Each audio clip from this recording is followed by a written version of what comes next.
Good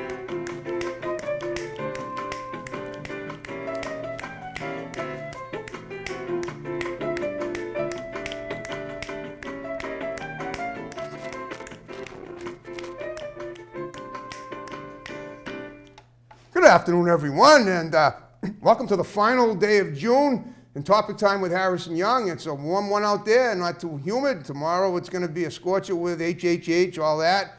But today we're heating things up in here with another beautiful guest, a young lady she's quite a spark plug. She's a media consultant of her own. She's actually started her own website with media coverage for what she does. We're going to talk to her in a few minutes. We've got to read these great underwriters first, as usual, so let's do that, and then we'll have an awesome show as usual. So I want to thank Auto Country, king of the used car in Abington, #1 in the dealer ratings for 2021 in Massachusetts out of 4,500. Been with me since the beginning, great customer service, and that's them. So we got them. We got Johnny Macaroni's Restaurants, 2 in East Bridgewater, 1 in Halifax. We got John's Greenhouses and Florist Shop in Brockton. We got Gregory Scott Jewelers in Middleborough. We got the Taunton Palm and Tarot Card Reader. We got Towne Auto Glass, that's in Taunton. We got Towne Auto Glass installed in Abington. We got Eli's Auto Repair in Taunton. We got Countertops Express in North Attleboro. We got A1's Tire and Auto Center in Brockton, always looking for new service techs and writers. We got C&J Auto Body, Auto Glass Towing in Stoughton. We got Easton Fitness right in the Village Shops in North Easton. We got RW Carpet and Flooring in Norton. We got Grant's Rental in Bridgewater. We got Doggie Boutique, all breed professional grooming for dogs and cats, run by my great next door neighbor Debbie Siddell in Brockton. We got Chapin Sheds in Whitman, and we got Joe's Diner in Taunton, and I want to thank you guys very much. Now I'll officially introduce this lovely young lady, Genevieve DiNatale, but she's Jen for short. That's right. And she has quite a history. I guess she's from upstate New York. Now she lives in central Massachusetts. Is that correct? Well, I'm initially from Lancaster, Massachusetts, but I worked in upstate New York, and I've lived in New York for 6 years before coming back to Massachusetts. So, okay. Yeah. Well, like I do with every guest, what we do is we profile you. We talk about your history, how you got to where you're at now. From what I've seen, you're very successful. You're always uploading news stories, and you seem to have, the open dope on all of them, the big ones. So how did you get started? Where did you grew up in Lancaster? It's a small little town. I love it. I've walked through it before. And it's very quiet, and it's got some nice farms and farmland and everything. Yeah, it's beautiful, yeah. All right, well, talk about what you were like growing up there. How did it lead to what you're doing now? And if I have any questions, I'll roll them in. Go ahead. Well, I've always been interested in writing, and okay. So I went to... What kind of writing? Poetry. I actually published a poem when I was 12 years done that. old. Yeah, so cool. I like poetry. It's not profitable or anything, but neither is journalism these days. So, and then I eventually went to Brandeis, and then I went to graduate school at UConn, where I studied survey research, and then I did a career change out of doing market and survey research into journalism. I went to Emerson College. I went back to grad school again. Yeah, you went to seriously. That's incredible. Yeah, no, so all right, let's slow down a little bit. First of all, why all the schools? What was the purposes of all that? What did you want to? I mean, basically, when I hear something like this, I think you weren't sure what you wanted to do at one school, and then you wanted to change it. Yeah, right. Yeah. All right, so let's backtrack to Brandeis and what did you start out with at Brandeis? I studied philosophy. Okay. Because I followed what I was interested in. Which was philosophy. Which was philosophy, and then I found out that I would have to go back to school again, really, to get some marketable skills. So then I got a really practical degree, and then switched it. To journalism, because I prefer writing over running numbers in a computer on Wall Street, which is poetry writing or just I like nonfiction writing. I understand. And poetry. So yeah. Cool. Okay, just stuff that interests people, obviously. All right. Yeah. So how did you end up? Now this is why you went to Emerson. You wanted to be getting the news media. Yeah, I wanted to get into the media, and that's the best place to do it. So. Right, and Emerson is a great school. And when you got to Emerson, what kind of courses did you take that led you to do this? I took a directed study in television with my favorite professor, Marcia Dell'Agostina. Okay. I took basically all the standard courses. Yeah, she's I think she was a producer at Channel 5. Okay. She's That's brilliant. Probably why. And she created Maria Stefanos. She wouldn't exist without Marcia. She's definitely familiar. Yeah. So. Right. I took all the standard classes, like how to write leads and so on and so forth. Okay. And I did a lot of internships. And my second year, I worked for Boston Herald Radio. Okay. It's now defunct. I don't know if anyone remembers Boston Herald Radio. Well, I remember Howie show. Did you work with Howie Carr at all? No, Howie Carr came in on Sunday. And I worked with Tom Shattuck. Oh, I know the name, yeah. Yeah, so he was the producer of Boston Herald Radio, and I worked with him. And I read the headlines at the top and the bottom of the hour, basically. And then occasionally I would write articles about politics based on, the people who are calling in to the radio show. Okay. And it went out of business. And so, yeah. It's interesting. Yeah. Okay. So, but what a storied past you have. And I'm looking at you now, and I figured it couldn't have been that long ago. You don't look too old. No, I've been doing this for 6 years now. So, Okay, yeah. but still, that's not. You look about 25. Well, I'm pushing 40 now, so I'm 38. Wow. Yeah. I'm just curious. Do you have kids? No children. Well, there you go. That's why you look so good. Yeah. I always say that to women. know. I say it's very hard to keep a female body looking good. When I know it's not we have a woman that just had a child and she looks amazing, but Yeah. she takes care of herself. Yeah, some women just pop them out and they go back to being thin and beautiful again. That's and then, right. I don't know. Everyone goes down with time. So. Right. Okay. All right. Well, that's great. All right. So that's swell. So basically, you're freed up to do all your work that you want to do. Oh. Well, yeah. So I worked for a bunch of places.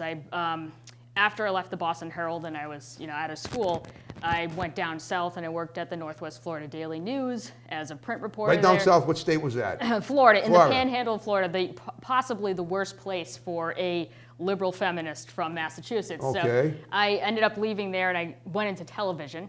Where? So at Channel 7 News in Watertown, New York. Oh, and that's upstate. That's like basically Canada, New York. So it's like almost closer to Canada than New York City. Near Niagara Falls? Yes. Not real. I don't think it was that close to Niagara Falls. So. Oh, really? Okay. Yeah. So interesting. I think it was 40 minutes west of Syracuse. If I Okay. recall. So that's where it was, and I worked there, and then I bounced out of there and went to Market One at a station called Fios One News, and then they went out of business 8 months after I was there. Huh. And we did 3 stories a day. Yeah. So then I moved back home to Massachusetts because I was running out of money, and then ended up, working at the Eagle Tribune and a startup that went out of business. Where was the Eagle Tribune based? North Andover. Okay. Yeah. Yep. Okay. So I worked at those places, and then I decided to start my own news site because I thought that the business models weren't working. Okay. So I launched my news site on Valentine's Day, and it's been going this well. year? Yeah, this Oh, year. congratulations. It's called Newslink Live. Happy Valentine's Day Yep. for you. Yeah, I know. Yeah, I know. Well, it was just so all my ex-boyfriends could read it, because that's basically who's reading my blog these days. You're kicking them in the proverbial. Yeah. Well, right. I have a dating and relationship section, so I just, Oh, okay. But anyways, anyways, the site, it covers a lot of north central Massachusetts because there's a news desert there. Yep. I do what's popular, and I also gauge the content to the times and the technology of the times. I mean, the medium is the message. I mean, that's what the heck's that guy's name? He's stalling on me now. Eric Marshall Severide? McLuhan in Okay. the 70s figured out that the medium is the message, right? Okay, yeah. And so that people actually consume information based on the way that the media presents it to them. So nowadays there's kind of like a flip-flop between people habitually still read the newspaper, and then they also go online to get their news. Yep. And they even ask questions to Quora and so on. So my digital website kind of combines both of those things. Okay. And and I run a lot of FOIAs, and I do what's popular. I don't do the traditional things. If I find that a crime story is popular, I do the crime stories. I've learned that sentencings aren't necessarily popular, so I don't run those things, but I do put in kind of perfunctory news stories about important matters in town and so on and so forth. But if no one's reading them, I'm not going to do that. And I also don't charge subscriptions because people can break through the firewalls. And the goal with the website, with print media on it, is to get as many people on it as possible, because that's how you monetize the site through Google AdSense, which is basically the only organization you can work with, and then that in private businesses on a local level. Oh. So that's my business model. What you're doing now, does that include any TV reporting at all? Oh no! I mean, I'm on YouTube. I'll videotape myself and put it up on YouTube. But I'm running my own startup, Newslink Live. Okay. So that's all right. yeah. And so, and you just started at Valentine's Day, you said, right? Yes. All right. How are you doing for followers? I'm assuming I know that nothing happens overnight, obviously. I've had 90,000 site visits since. Wow. Since February 14th, and that number it's exponential. It seems to be like people kind of, once you get a couple people going, then it's kind of moves, and it moves exponentially, and it's got momentum. This month alone, I've had 36,000 unique visitors and about 50,000 site sessions. So Okay. that's just the total times that all of those visitors went on to my site, and so those are pretty good numbers. They are. You know? Very great numbers. But all the traffic's coming off of Facebook, and that's what I don't think a lot of that's back to Marshall McLuhan. It's like, so where are people getting their news? They're actually getting it from social media. They're not listening to the radio waves necessarily, or even on TV. You know, Well, TV they still do, but I mean, I think basically because you know what it is now with the age of technology we live in. I mean, you get the news on your phone before you get it on TV. We find out what happened in the Ukraine about 2 hours before you get it on your phone. It just comes right up, and then you find out. Then by the time you get it on the TV news, it's already passé. Yeah. Well, I mean, I think the problem with television is that people don't. We don't have the same kind of nuclear families like they did back in the 50s, where everyone sits down and eats at 5 o'clock or whatever. Right. And so people kind of click off the television. What I've noticed for selling advertisements is that you need to have people stay on your website for X amount of time, right? So that's why I have the average site session on my site is 6 minutes and 36 seconds. Okay, that's a lot of time. If I were going to sell an ad, I could tell people, hey, that's how many people, that's how long every person basically who comes on my site stays on my site. They're going to see your ad. But I know that nationally, with radio figures, for instance, it's only like people only stay on the radio on average for 5 minutes or less, throughout the country. So 5 minutes or less, what you mean? What are you talking, really? Because, well, what about listening, like Howie Carr? His show goes on TV. He's very popular, yes. I know he's very, are you talking about radio talk shows? Yes, I'm not talking about the talk show format. I'm talking about just standard news. Standardized news shows. Well, they usually play it at the top of the hour for about 2 minutes. And now WBZ, of course, is the round-the-clock news station, and then at night they have the call-in guy Dan Ray. But now, in terms of for you though, what I'm wondering is, would you ever think of starting your own tabloid show, like Inside Edition? I mean, that might be. Well, I mean, if there are any private investors who want to fund yes. operation. Do you have any people working for you? I mean, people that go out and get you news, because I know No, I'm doing everything myself right now. Because I guess as a capitalist, I believe that you shouldn't have to have a lot of capital to start a business. If the business is going to be productive, it needs you should be able to take it from a shoestring budget and turn it into something as profitable. I've found that a lot of news organizations with half-baked ideas, like the Daily Voice, for instance, they were funded by these private equity investors who dumped a lot of money into a half-baked idea, and now they're kind of riding the wave of that money, and then it's going to go out. Okay, the last startup I worked at, I think they spent $400,000 to get off the ground for a website, and then they went out of business 8 months later. That's not how a business should work, particularly an online print website. Doesn't help good if they go out of business. Yeah. Absolutely not. No. Okay. So that's why so right now you're totally working for yourself, but your history is pretty steep. When you worked at Channel 7 in Watertown, New York, were you like, just you were an on-location anchor basically, or you worked at the desk? I was not anchor. I was a multimedia journalist. So you wrote the news copy more or less, but did you do reports? Were you on camera or not? Oh yes, I was on camera. I did on camera work. Yeah. And I was fatter at the time. Weirdly enough, I lost a lot of weight as I got older. I can't picture you being fat ever. I was fat, and so I was. But yeah, I did I filmed everything. We and could do a whole show on how you lost the weight, because you were as petite a person as I've ever seen. I wasn't for most of my youth. Yeah. That's unbelievable. Good for you. So anyways, yeah, I basically did. We did all the videotaped ourselves. We shot the video, shot all the B-roll, wrote the scripts, and did the voiceovers ourselves, and then. And then we packaged it in the newsroom and edited it there. So that was, that's what an MMJ does. And you were there for how many years? Like a year and 2 months. Okay. Yeah. Channel 7 in upstate New York. All right, in Watertown, New York. All right. Well, where are you going with your current website? What are your goals for that?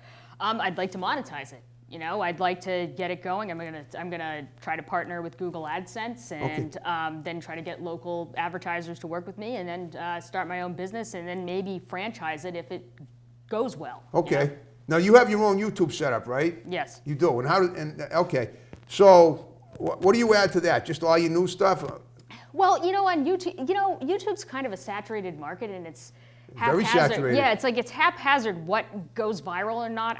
I interviewed someone who was who was on the trucker convoy in the U.S. when we had those protests. I remember that. Yeah, so the organizer. They did something with Canada? Yeah, so the organizer, who was the head of the Constitution Party in Massachusetts, I talked to him and I recorded the whole interview on Zoom and I put it up on YouTube. And because the media basically was ignoring this protest, it got like 2,000 views. Okay, so that was a big one. But other than that, it's like maybe 50 views or 120 or something. You know what I mean? So the videos haven't turned out to be as successful as the blog because the blog I'm posting in Facebook groups and primarily those groups. It's a fantastic marketing tool, and that's where people are reading stuff. Okay. All right. So what do you think your blogs are more productive than your actual video? It seems that way. It does. Yeah. Okay. So when you create a blog, what do you base it on? Just hard news based on what you see on your. I mean, what I've seen from you, from what it looks like, and I know you don't do TV reporting anymore, but a lot of the TV reporters in Boston now on Fox News, like Gene Levanchi in the morning and Elizabeth Hopkins, they were on Facebook and they're showing what their news show is about. When you post a news story, it kind of looks like the same thing, even though you're not actually on TV. So is that intentional? Yeah, I mean, you want to make it look like you were on TV. That's what I thought. Yeah, I thought you were at TV. I actually turned on several news stations looking for you, Channel 7 and Channel 25, because it sounds to me like Channel 7 up in Watertown, New York was a Fox affiliate, right? The CBS affiliate. Oh, it was, but not Fox. It's market 178. That's like one of the smallest markets. I figured it was, but so I was looking on TV, and I thought maybe I'd find you doing a report somewhere. Yeah, it's on YouTube. I got a reel on YouTube. I know you got it on. Okay. I mean, but it's me, fat, in a bloated coat. No one's watching that. No one wants to see that. No, yeah, but you know what? I'm telling you. Yeah, but you know something? That would be an amazing human interest story. How you lost all that weight. I'm wondering how you did it. Just a modified paleo diet. Basically, that's just eating no carbohydrates. Okay. Yeah. You went from the Atkins to the Notkins. Yes, that's right. Okay. I got it. Okay. Cool. Wow, that's it. But how long did it take? Oh, gee, a while. I Long imagine time, so. like a year and a half. If you don't mind my asking, what was your highest weight? Like 140 pounds. Well, I weigh about that now, but for your height, yeah, but I'm like under 5 you're only feet tall. 5'2", right? Yeah, I'm no, not even that. You're not even 5'2". I'm 4'10". 4'10". You know, this is TV. I should be able to lie about my height. I'm huge, right? Well, the camera does add a couple inches. Yeah. Well, I'm only 5'7". For a guy, that's not too tall either. No, it's not. No, but I don't mind. I mean, I've lived with that. I mean, I try to stay in shape anyway. At my age, it's definitely the thing to do. Well, how old are you? Well, how old do you think? Oh gosh, now that's a hard question. 22, 18. Yeah, add those numbers together, and you're still, and I'm still older. Yeah, well, what is it? I told my age. Come on. 62 and a half. 62. Oh, okay. You look younger than that. Thank you. Yeah.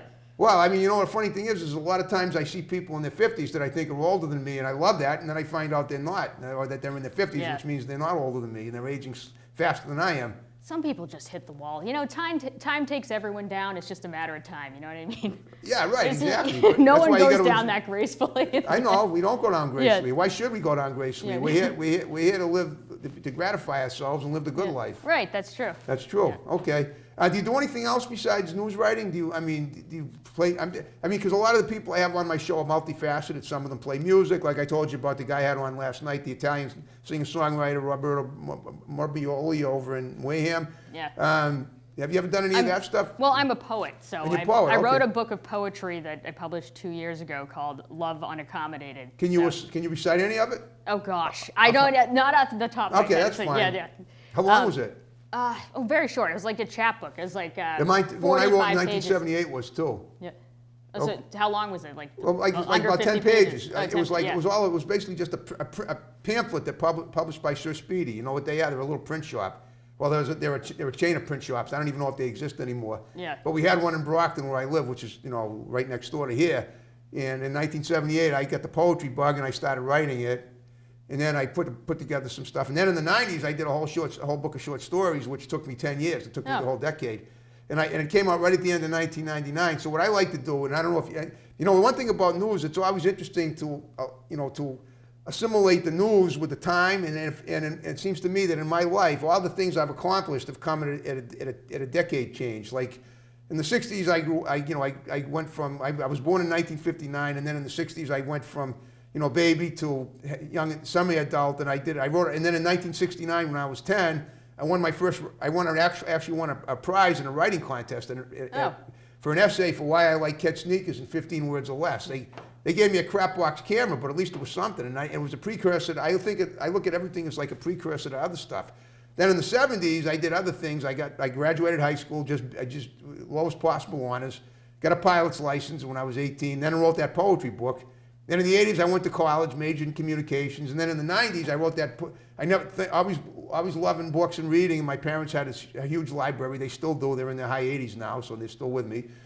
I decided to try writing. I over these years during that, I'd always banged out short stories on my father's old Smith Corona typewriter. Then when I got my own word processor, I decided to start writing more and more. And then in the 90s, I managed to weave together a bunch of stories that I thought were good enough to create a book. And finally, in 1997, I said, hey, I got enough stuff. I got 50,000 words here. I can do a book. And then I ended up having it published at Bridgewater State University by a professor who had his own printing press. Wow. And 10 years earlier, I'd taken a short story writing course in the spring of 1989. And then in the end of 1999, he published a book. And I did pretty well with it. I went around selling it door to door. I did the Book Expo in Chicago in 2000, which is the National Book Expo. I met Jerry Stiller, the actor. Now he's deceased. I think his son Ben liked the book. I gave him a copy. So, I mean, I look at life as being a series of, of creative people like you and me. We do things that we don't see coming, and then we end up, spiraling out of control in a good way.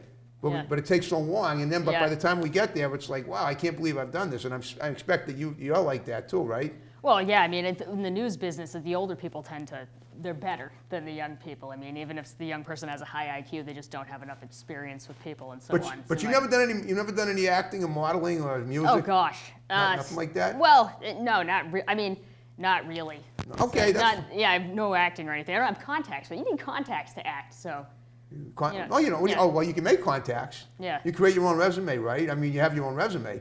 Are you ever going to? Okay, so all right, let's look at the bigger picture now. So going forward, you want to be self-employed only. You don't want to work for anybody else. No, I want to run my own business. You want to run your own business, and so how do you see that in like 5 years? I mean, you have a lot of people. I know you want to cut out the middle people, but obviously advertising is huge. So what you do is, how do you get your advertising for you? You partner. I use Wix as my web platform. Okay. And you can just partner with Google AdSense on there, and if you get X What's number. Google AdSense? It's Google AdSense. Oh, Google. I'm sorry. Yeah. Google. My bad. I had to get the wax out of my ears.